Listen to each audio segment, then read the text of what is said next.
Pelé. He was born Edson Arantes do Nascimento in the slums of Três Corações, Brazil, named after Thomas Edison. But no light bulb ever burned as bright. He learned football barefoot, kicking socks stuffed with paper. No gear, no fields, just hunger. By 15, he was playing pro. By 16, he was scoring for Brazil. And by 17, he lit the world on fire. In the 1958 World Cup, the kid, still a teenager, danced through Sweden's defenders and scored in the final. A boy became a king overnight, and the crown never left his head. He played like he heard music no one else could. His passes curved with prophecy. His shots struck like thunder. His mind was 2 moves ahead, always. In 1970, at his final World Cup, he orchestrated Brazil's most beautiful team. Jairzinho, Tostão, Carlos Alberto. And at the center, Pelé, floating, smiling, destroying. They didn't just win. They redefined how football could look. 3 World Cups, over 1,000 goals. And more than that, he gave the game its soul. Because Pelé wasn't just powerful. He was pure. He didn't dive, didn't whine, didn't cheat. He played with joy and made the world fall in love. When he retired, heads of state wept. When he spoke, nations listened. He was knighted, worshipped, and called the king by kings. But the wildest thing, there are no full match replays or K highlight reels. Just whispers, grainy footage, and a legend that refuses to die. Pelé wasn't the future. He was the reason there is a future.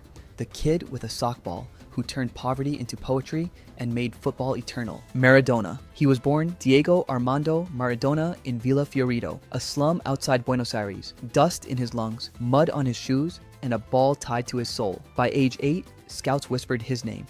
By 15, he debuted in the top division. And by 16, he wore Argentina's jersey. Too small to intimidate, too big to ignore. He didn't play football, he possessed it. The ball obeyed him like it had no choice.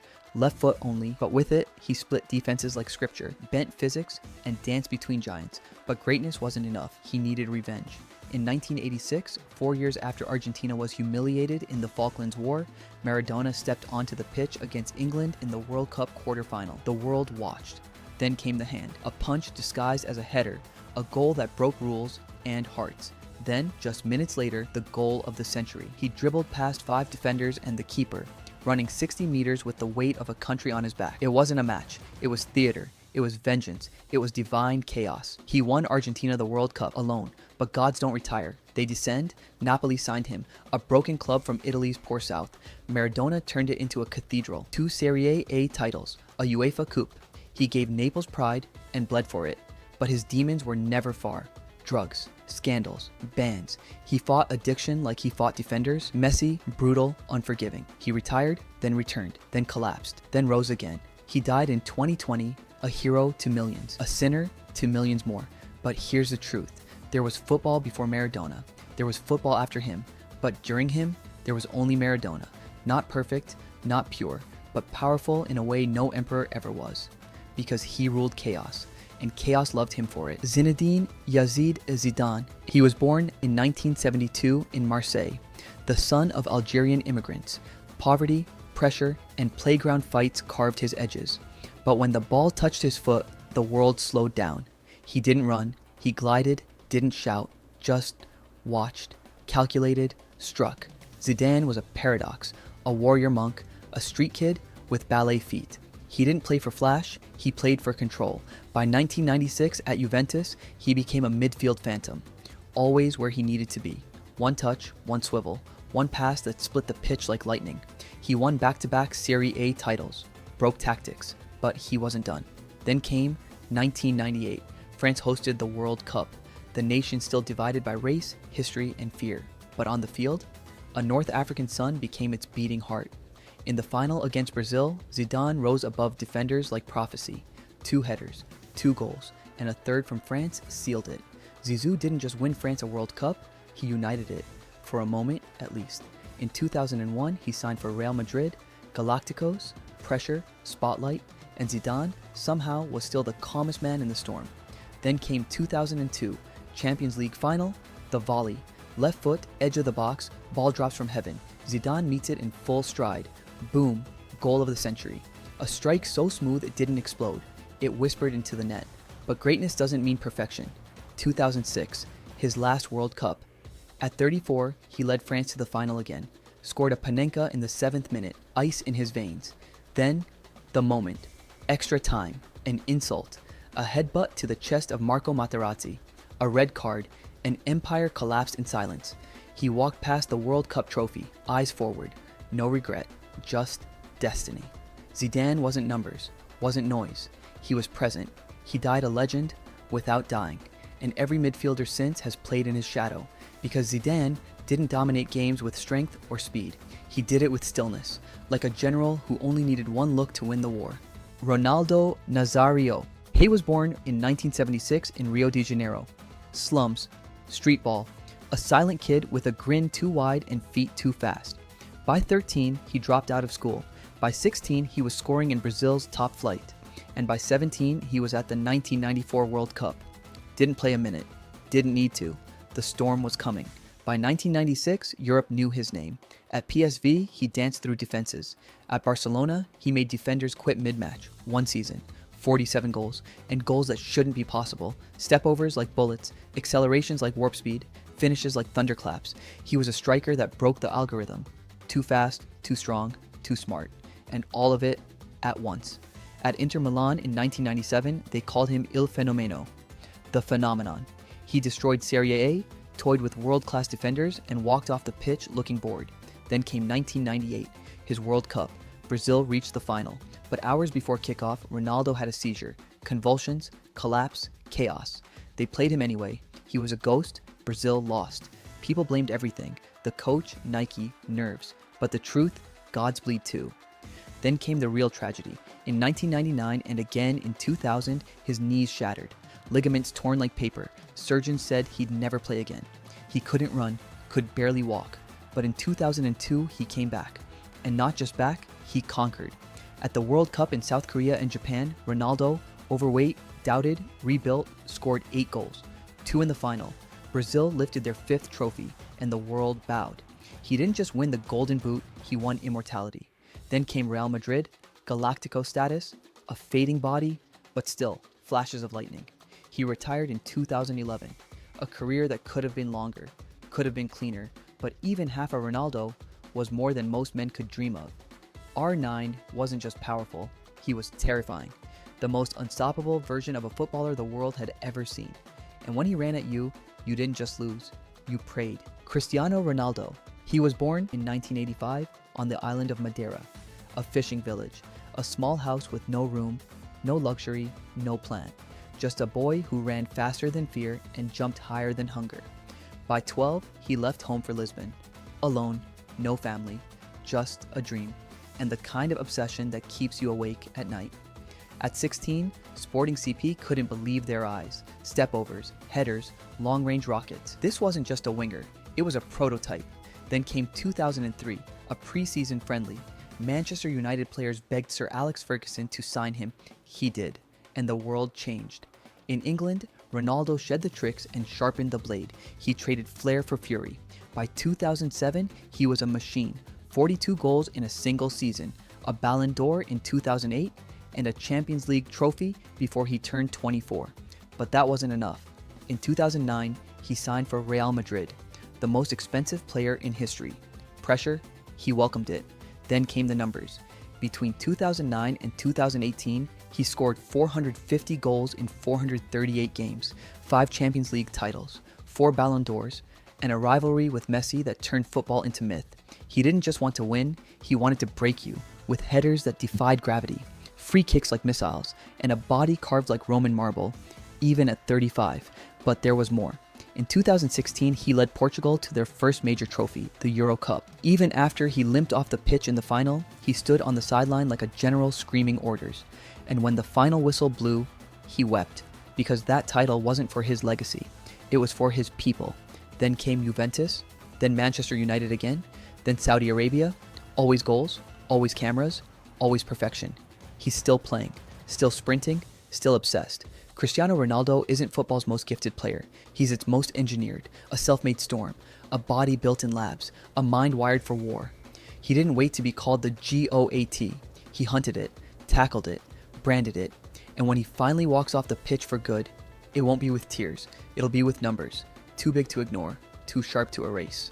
Lionel Andres Messi, he was born in 1987 in Rosario, Argentina, a quiet child, tiny, shy, and diagnosed at age 11 in 1998 with a growth hormone deficiency. Most clubs passed, too small, too risky, too quiet.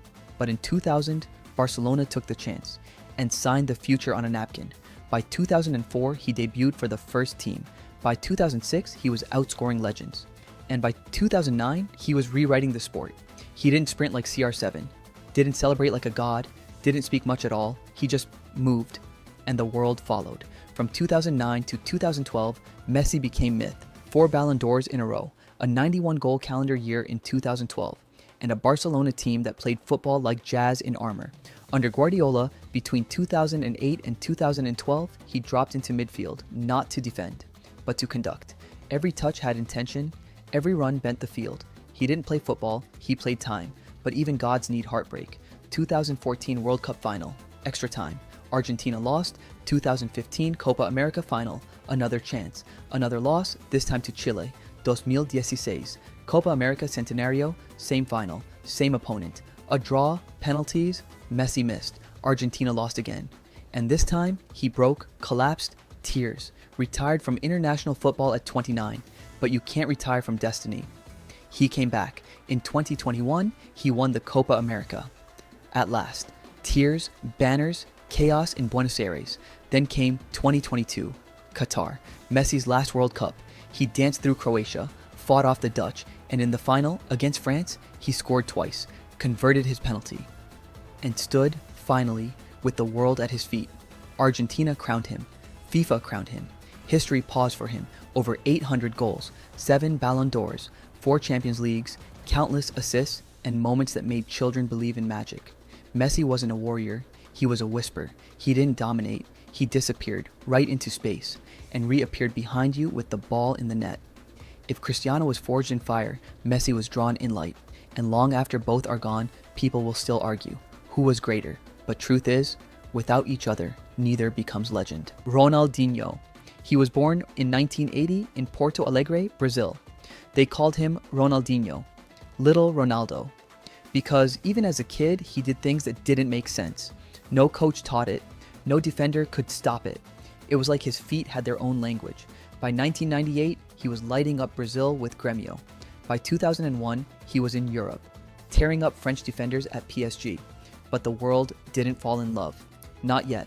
Then came 2003, Barcelona, a club in crisis. They needed a savior. They got a smile. And with that smile came magic. From 2003 to 2007, Ronaldinho didn't play football. He performed it. Nutmegs from angles that shouldn't exist. No-look passes that broke minds. Step-overs that turned World Cup winners into cones. In 2005, he did the impossible. He walked into the Santiago Bernabeu and made Real Madrid fans rise to their feet. A standing ovation. Because greatness, real greatness, makes even enemies cheer. That same year, 2005, he won the Ballon d'Or. The world's best, not because of stats, but because of what he made people feel. He won 2 La Liga titles, and in 2006, the Champions League. But trophies weren't the reason he mattered. He made the game beautiful again.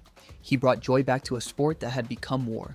He played like a child, and reminded the world why they fell in love with the ball in the first place. And if that wasn't enough, he found a teenage Argentine on the bench, took him under his wing, gave him the 10 shirt, and said, "This kid will be better than me." That kid was Lionel Messi, but joy has a price. By 2008, the spark began to fade. Nights out caught up. Motivation drifted. He left Barcelona, then AC Milan, then home. He never chased records, never asked for comparisons, because Ronaldinho didn't want to be the best, he just wanted to dance. He retired in 2015, and when he did, the world didn't just lose a player, it lost its smile.